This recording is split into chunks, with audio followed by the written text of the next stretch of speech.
Hello students, welcome to my channel. आज मैं आप सभी को इस वीडियो में क्लास 10th के चैप्टर नंबर 4 क्वाड्रेटिक इक्वेशंस का एग्जांपल नंबर 1 का सेकंड पार्ट करवाने जा रही हूँ।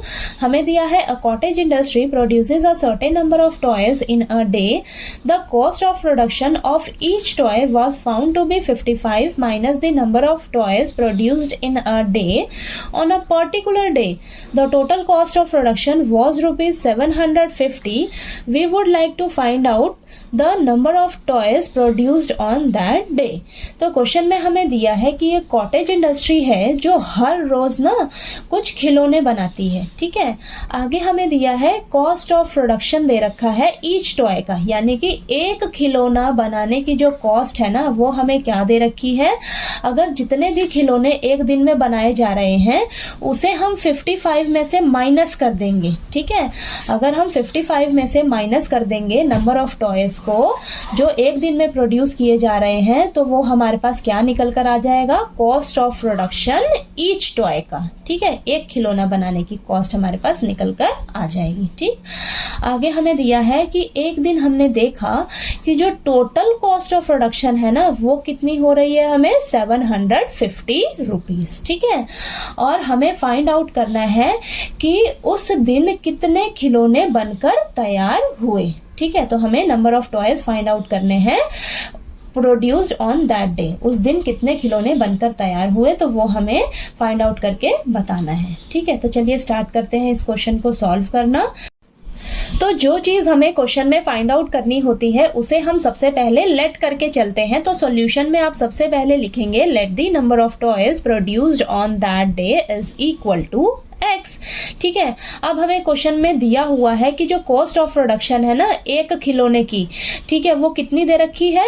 अगर हम 55 में से माइनस कर देंगे नंबर ऑफ टॉयज को, ठीक है, तो वो हमारे पास क्या निकल कर आ जाएगी, cost of production of each toy. ठीक है, तो वो क्या दे रखी है हमें, अगर हम 55 में से नंबर ऑफ टॉयज कितने हैं हमारे पास, हमने उसको मानकर चला है X। ठीक है, तो वो क्या हो जाएगा 55 माइनस X। ये चीज जो है हमें क्वेश्चन में बोला हुआ है। ठीक है, कि cost of production each toy की वो कैसे हमें दे रखी है क्वेश्चन में। अगर हम उसे नंबर ऑफ टॉयज को 55 में से माइनस कर देते हैं तो हमारे पास ये निकल कर आ जाएगा cost of production each toy का। ठीक है, और अब total cost of production on that day, उस दिन टोटल कॉस्ट ऑफ प्रोडक्शन जो है वो क्या होगा हमारे पास, क्या होगा, देखिए हम क्या करेंगे, नंबर ऑफ टॉयज को किससे मल्टीप्लाई कर देंगे, 55 माइनस X से। ठीक है, कॉस्ट ऑफ प्रोडक्शन एक खिलौना बनाने की जो कॉस्ट है ना उसको हम क्या कर देंगे, नंबर ऑफ टॉयज से मल्टीप्लाई कर देंगे अगर, तो हमारे पास क्या निकल कर आ जाएगा, total cost of production on that day.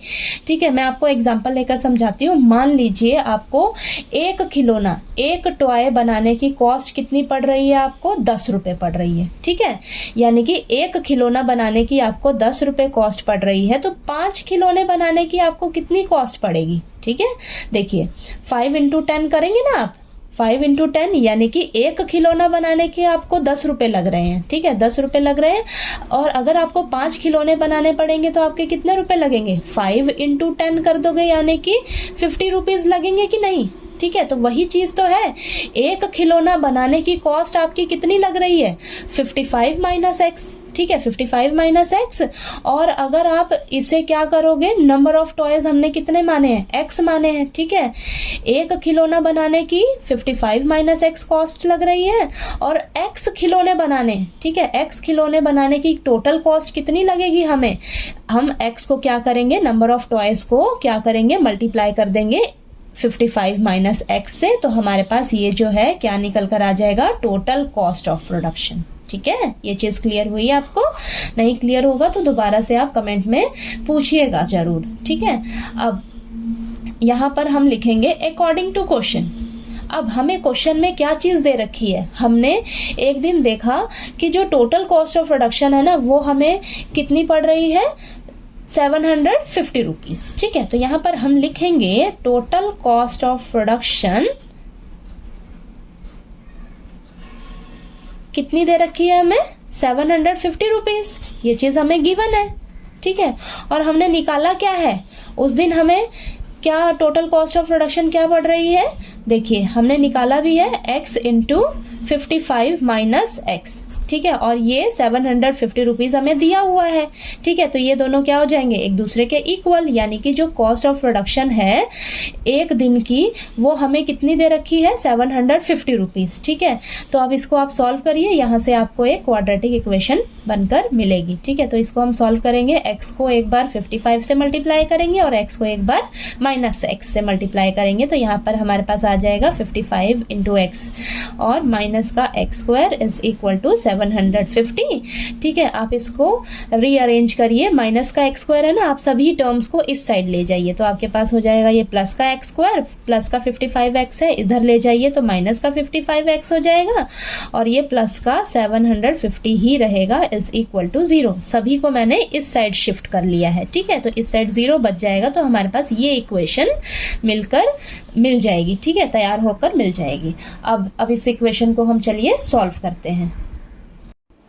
अब हमारे पास ये इक्वेशन बनकर तैयार हुई है। ठीक है, अब इसको हम सॉल्व करते हैं, तो इसको हम फैक्टराइजेशन मेथड से सॉल्व करेंगे। तो मैंने आपको बताया हुआ है कि किस तरीके से सॉल्व करते हैं। हम क्या करेंगे, ये जो x का कोफिशिएंट है 55, ठीक है, इसकी जगह हम एक ब्रैकेट लगाएंगे और बाकी सभी को आपने एज इट इज उतार लेना है। ठीक है, फटाफट से आपने लिखना है सभी को, एज इट इज सबको उतार लिया। बस ये जो इसका x का कोफिशिएंट था ना, उसकी जगह आपने ब्रैकेट लगा देना। अब इस ब्रैकेट में ना आपके पास 2 नंबर्स आएंगे। ठीक है, आपने मिडिल टर्म्स को स्प्लिट करना होता है।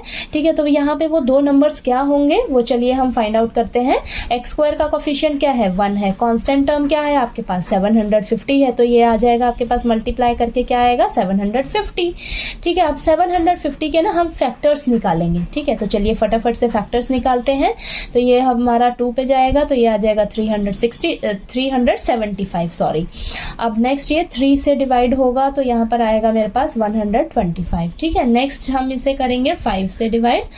अब ये आ जाएगा हमारे पास 25, वापस से ये 5 पे होगा डिवाइड, तो यहाँ पर 5 आएगा, वापस से ये 5 से होगा डिवाइड, देन ये 1 आ जाएगा। यानी कि 750 के क्या फैक्टर्स निकले हमारे पास, 2 इंटू 3 इंटू 5 इंटू 5 इंटू 5।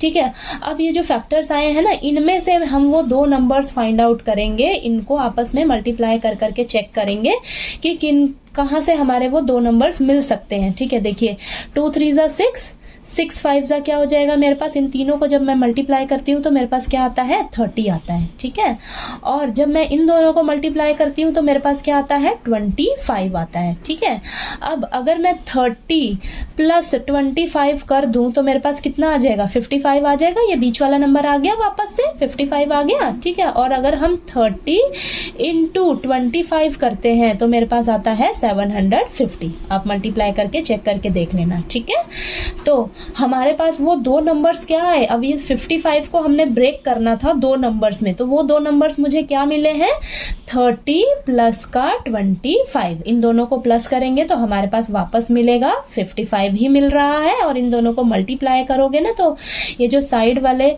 जो पड़ोसी वाले नंबर्स हैं उनको जो मल्टीप्लाई करके हमारे पास 750 आया है, इन दोनों को मल्टीप्लाई करेंगे तो हमारे पास 750 ही आएगा। ठीक है, और यहाँ पर कांस्टेंट नंबर जो अगर आपका प्लस में रहे ना, तो आपका ये जो बीच वाले जो 2 नंबर्स फाइंड आउट करेंगे वो आपके प्लस में ही होंगे। ठीक है, अब ये आप इनको सॉल्व करिए, एक्स स्क्वायर आ जाएगा, माइनस अंदर जाएगा, दोनों के पास जाएगा, तो ये माइनस का 30, एक्स भी दोनों के पास इधर मल्टीप्लाई होगा तो माइनस का 30x। ठीक है, माइनस का 25x प्लस का 750 इज इक्वल टू 0। ठीक है, अब यहाँ पर हमारे पास 4 टर्म्स हो गई। ठीक है, तो आपने क्या करना है, इन 2 टर्म्स को उठाना है और इन 2 टर्म्स को लेना है। ठीक है, अब यहाँ से देखिए आपके पास कॉमन क्या मिल सकता है, x बाहर आ सकता है। ठीक है, x माइनस 30 अंदर बचेगा। ठीक है, और सेम यही आपने इस साइड भी बनाना होता है, तो हम यहाँ से क्या कॉमन ले सकते हैं, माइनस का 25 अगर मैं कॉमन लूंगी तो मेरे पास अंदर बचेगा x माइनस 30। ठीक है, यही बचेगा। अब हम इस पूरे में से क्या करेंगे, x माइनस 30 को बाहर ले लेंगे कॉमन। इसके पास भी x माइनस 30 है और इसके पास भी x माइनस 30 है, तो वो मैंने बाहर ले लिया कॉमन। तो यहाँ से क्या बचेगा, x बचेगा, और यहाँ से क्या बचेगा, माइनस का 25 इज इक्वल टू 0। अब x माइनस 30 को आप एक बार 0 के इक्वल रखिए और एक बार x माइनस 25 को 0 के इक्वल रखिए, तो x की वैल्यू आ जाएगी मेरे पास 30 और यहाँ पर x की वैल्यू एक बार आ जाएगी मेरी 25। ठीक है, तो हमारे पास x की 2 वैल्यूज निकल कर आ गई, यानी कि number of toys produced on that day. उस दिन कितने नंबर ऑफ खिलौने जो हैं बनकर तैयार हुए? 30 भी हो सकता है आपका आंसर और 25 भी हो सकता है। ठीक है, 30 खिलौने भी बनकर तैयार हो सकते हैं और 25 भी। 2 आंसर आए हैं आपके पास। ठीक है, अगर आप इन दोनों आंसर को यहाँ पर इसमें रख कर चेक करोगे ना, यहाँ पर अगर आप 30 रखते हो, मान लो 30 रखते हो और यहाँ पर देखिए इस इक्वेशन में यहाँ 30 रखोगे, मल्टीप्लाई 55 माइनस 30, तो आपके पास इधर सॉल्व करके ना 750 ही आएगा, यानी कि इसके इक्वल आ रहा है आपका। ठीक है, यानी कि आपने जो भी आंसर निकाले हैं ये करेक्ट आए हैं। चाहे आप यहाँ पर 25 रखिए, 25 रखोगे तो भी आपके पास, यहाँ 25 रखिए तो यहाँ पे भी 25 रख के चेक करिए तो भी आपके पास इधर 750 आएगा, यानी कि जो दोनों आंसर आपने निकाले हैं ये एकदम करेक्ट हैं। ठीक है, तो आपको ये एग्जाम्पल नंबर 1 का सेकंड पार्ट जो है वो अच्छे से क्लियर हो गया होगा। कोई डाउट आए क्वेश्चन में तो प्लीज़ आप कमेंट करके पूछिएगा, और अगर मेरा वीडियो अच्छा लगे तो प्लीज़ लाइक कीजिए, शेयर कीजिए और ज़्यादा से ज़्यादा सब्सक्राइब कीजिए। Thank you so much.